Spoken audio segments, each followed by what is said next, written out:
నీటి అవకాశాలు phase 1 phase 2 SRSP phase 1 phase 2కు ఇవ్వలేము, మీరు తక్కువ నాట్లు వేసుకోండి అని చెప్పి సూచనప్రాయంగా తెలియజేశారు. ఇది రాష్ట్ర ప్రభుత్వ ఒక నిర్లక్ష్య వైఖరి వల్ల ఇలాగా అధికారులు నిర్ణయం తీసుకున్నట్టుగా నేను భావిస్తున్నాను. ఎందుకంటే మేడిగడ్డ ప్రాజెక్టు దాన్ని కుంగిన విషయం మనకు అందరికీ తెలుసు. దానిపైన మరి సంవత్సరం దాటింది. ఈ రాష్ట్ర ప్రభుత్వం నిన్న సంవత్సరంలో వాళ్ళు చేసినటువంటి కార్యక్రమాలు వివరిస్తూ పెద్ద ఎత్తున ప్రచారం చేసుకున్నారు. తెలంగాణ రైతాంగానికి, ముఖ్యంగా ఉత్తర తెలంగాణ జిల్లాలకి అతి ముఖ్యమైనది గోదావరి నది, దాని పరివాహ ప్రాంతము. అది నీటి సౌకర్యాలు ఇచ్చే ఎస్ఆర్ఎస్పి ప్రాజెక్ట్ కావచ్చు, మిడ్ మానేర్ కావచ్చు, ఎల్ఎండి కావచ్చు, కాకతీయ కెనాల్ కావచ్చు, కాళేశ్వరం ప్రాజెక్టు ఎత్తిపోతల పథకం అతి ముఖ్యమైనది.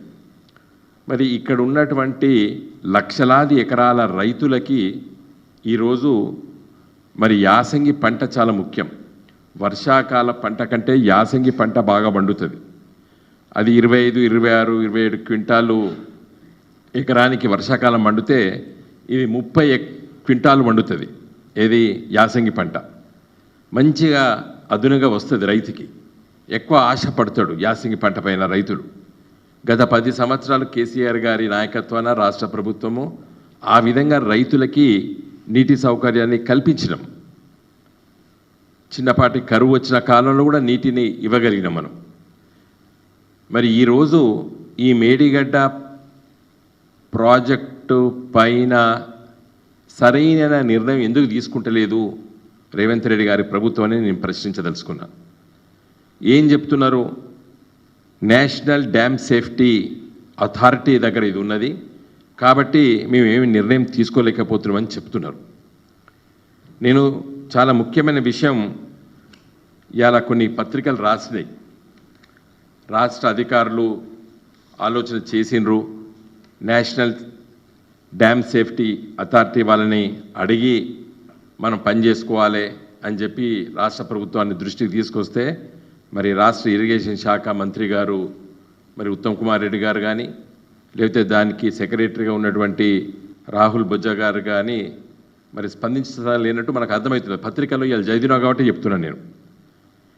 ఈ నేషనల్ డ్యామ్ సేఫ్టీ అథారిటీ ఇది డ్యామ్ సేఫ్టీ యాక్ట్ 2021 లోపల పార్లమెంట్ పాస్ చేసింది.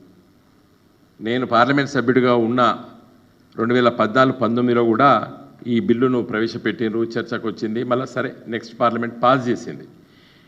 ఈ చట్టంలో ఎక్కడ కూడా ఇలాంటి సంఘటనలు జరిగితే నేషనల్ డ్యామ్ సేఫ్టీ అథారిటీ వాళ్ళ పర్మిషన్ తీసుకొనే రిపేర్ చేయాలని చెప్పి చట్టంలో ఎక్కడ లేదు. ఎందుకు మరి రేవంత్ రెడ్డి గారి ప్రభుత్వం ఆ పేరు చెప్పి దీన్ని ఆపుతున్నది? ఎందుకు ఆపుతున్నది? ఎందుకు రిపేర్లు వెంటనే చేపట్టలేదని నేను ప్రశ్నించదలుచుకున్నాను. ప్రభుత్వాలు వస్తుంటాయి, రాజకీయ పార్టీలు అధికారంలో గెలుస్తారు, ఓడిపోతారు.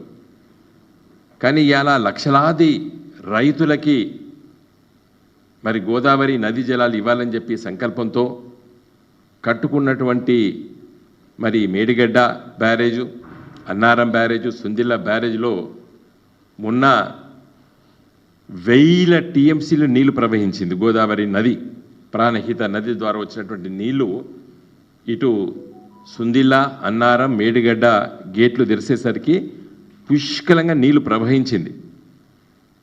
ఈసారి మంచి వర్షాలు పడ్డాయి. మీకు ఈ సమంతా కూడా ఇబ్బంది జరగలేదు. జరిగింది అప్పుడే జరిగింది ఆ కుంగిన మాట. తర్వాత ఏం జరగలేదు. ఇన్ని 1000 టీఎంసీ నీళ్లు సముద్ర పాలు అయినాయి, నీళ్లు పోయినాయి, గేట్లు వేయలేదు మీరు. ఎందుకంటే నేషనల్ డ్యామ్ సేఫ్టీ అథారిటీ వాళ్ళు గేట్లు ఓపెన్ చేయండి, గేట్లు వేయకండి అని చెప్పిండ్రు కాబట్టి మేము ఆ గేట్లు వేస్తలేమని చెప్పి ఆ నేపంతోనే ఇలా 1000 టీఎంసీ నీళ్ళు సముద్ర పాలైంది. సరే అయింది, అయినా నీళ్ళు వచ్చినాయి, మన చెరువులు కుంటలు బ్రహ్మాండంగా నిండినాయి. ఈరోజు ఎస్ఆర్ఎస్పి నిండుకుండలాగా ఉంది, మిడ్ మానేర్ ఉన్నది, ఎల్ఎండి ఉన్నది. కానీ ఈ యాసంగి పంటకి ఇది చాలా ముఖ్యం. ఇప్పుడు నాట్లు వేయబోతున్నారు, ఇంకా దున్నుతున్నారు. ఇప్పుడు మరి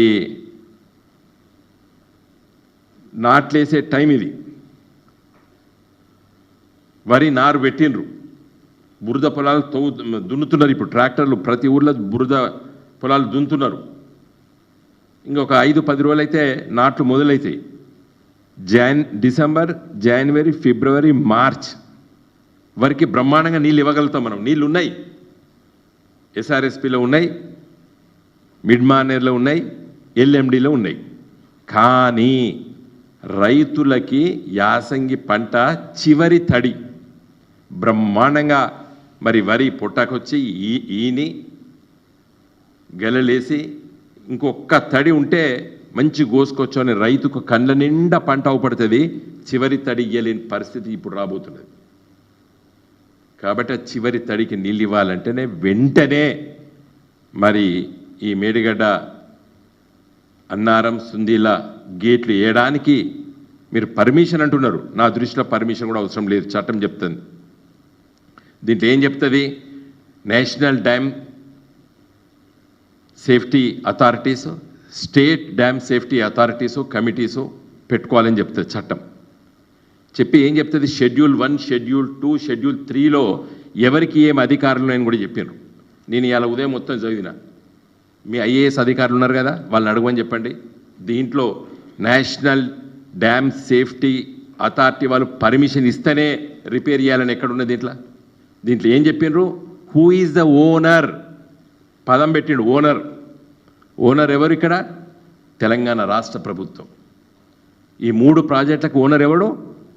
తెలంగాణ రాష్ట్ర ప్రభుత్వం. కొన్ని రాష్ట్రాల మధ్యలో కొన్ని డ్యాములు ఉంటాయి,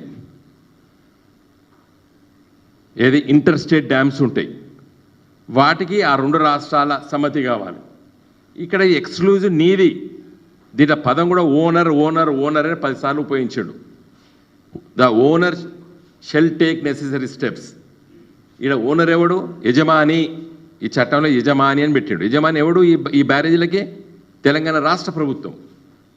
రేపు పొద్దున ఏమంటుందంటే, ఉత్తమ్ కుమార్ రెడ్డి గారు మీరు ఇట్లే ఉండి మాకేం సంబంధమే, నీ ఏదైనా ప్రతిపాదన వస్తే నేను చర్యలు చెయ్యాలన్నా వద్దా అంట. దీంట్లో ఆఖరికి వాళ్ళకున్న అధికారం ఏంటంటే సూచనలు చేయడమే.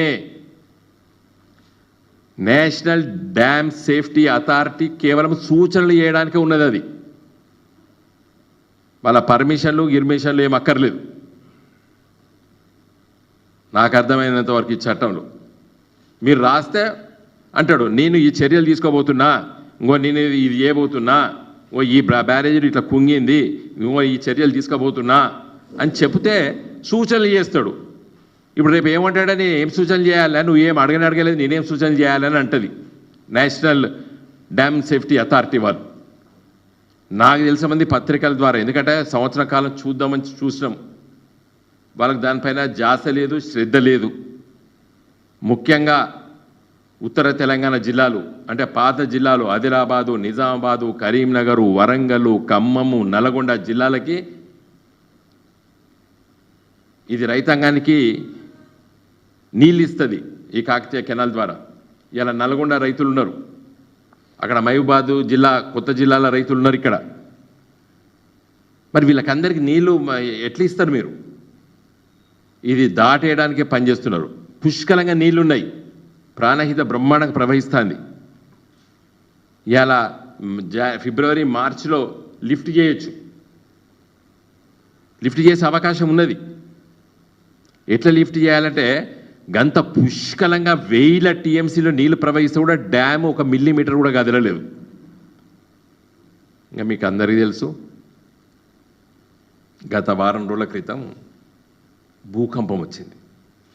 ఎక్కడొచ్చింది భూకంపం? మేడిగడ్డ దగ్గరనే వచ్చింది.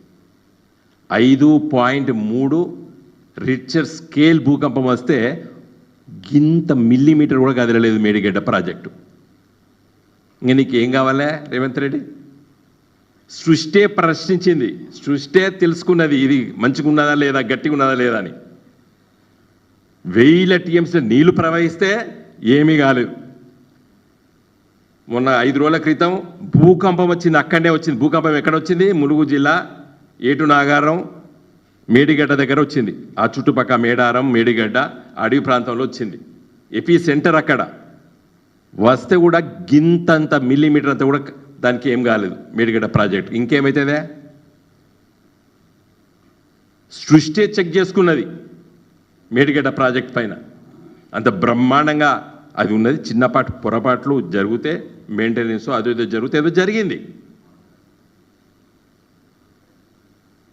కాబట్టి ఈ చట్టం పేరు చెప్పి ఈ national dam safety authority permission ఇవ్వాలని నేపంతోనే వాయిదా వేయకండి. మిస్టర్ ఉత్తమ్ కుమార్ రెడ్డి గారిని అడుగుతున్నాను నేను. ఎందుకంటే మీ జిల్లా సూర్యాపేటకు పుష్కలంగా పంట పండింది కాకతీయ కెనాల్ నీళ్ళు చేయబట్టి గత 5-6 సంవత్సరాలు. మీకు తెలుసు ఉత్తమ్ కుమార్ రెడ్డి గారు. మీరు వెంటనే ఒక మీటింగ్ పెట్టి ఏం చర్యలు తీసుకోవాలో మీ ఇంజనీర్ అధికారులను అడిగి ఆ చర్యలు తీసుకొని మేడిగడ్డ ప్రాజెక్టులు గేట్లు వేసి ఫిబ్రవరి మార్చి నెలలో అన్నారం సుందిల ద్వారా ఎల్లంపల్లి శ్రీపాద ప్రాజెక్టులో నీళ్లు నింపి మిడ్మానేర్ నింపి ఎల్ఎండి నింపి కాకతీయ కెనాల్లో నీళ్ళు వదిలిపెడితే మరి పూర్వపు కరీంనగరు వరంగల్ అదేవిధంగా మిడ్మానేర్ ద్వారా మీదికి వచ్చేస్తే మెదక్ జిల్లా నిజామాబాద్ జిల్లాలకి పుష్కలంగా నీళ్ళు ఇచ్చేటువంటి గొప్ప అవకాశాన్ని ఈ యాసంగి పంట నష్టం కాకుండా చూడాలని చెప్పి నేను ఈ రాష్ట్ర ప్రభుత్వాన్ని దృష్టి పెట్టి చర్యలు తీసుకోవాలని చెప్పి కోరుతున్నాను. కేవలం కేసీఆర్ గారిని బదనాం చేయడానికి మేడిగడ్డ ప్రాజెక్టు కుంగిపోయింది, అది దానికేమో అయిందని చెప్పి బతకే ప్రయత్నం చేయకండి కాంగ్రెస్ నాయకులారా. 1000 టీఎంసీలు నీళ్లు ప్రవహించినాయి అన్నారం సుందిల్లా మేడిగడ్డ బ్యారేజ్ మీదకి వెళ్ళి. మన 3-4 నెలలు వర్షం పుష్కలంగా పడితే నీళ్లు 1000 టీఎంసీలు ప్రవహించింది, మంచి గట్టిగా నిలబడ్డది.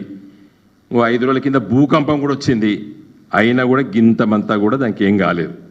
కాబట్టి వెంటనే మీ జియాలజికల్ స్టడీసు ఆ స్టడీసు ఈ స్టడీస్ ఏం స్టడీసు? భూకంపం వచ్చి అక్కడ వస్తేనే గట్టిగా నిలబడ్డది. కాబట్టి వెంటనే చిన్నపాటి తప్పిదాలు ఏమైనా జరిగితే సరిదిద్దండి. ఒక ఇంజనీర్లతో పనులు చేపియండి. ఈ కమిషను ఆ కమిషను ఏం చేస్తే కమిషన్లు బువ్వ పెట్టాయి కమిషన్లు. తప్పు చేసిన వాడిని శిక్షించండి. అధికారుల నిర్లక్ష్యం అవ్వపడ్డదా ఏమవుపడ్డా చూడండి, కానీ రైతుల నోట్ల మట్టి గోయకండి. రేవంత్ రెడ్డి గారు జై తెలంగాణ. ఏమంటే నవ్వుతానో అప్పంచెలు. అయితే మరి నేను మంచిగా మాట్లాడతానా మంచిగా మాట్లాడతలేను నాకు అర్థమవుతలేదు.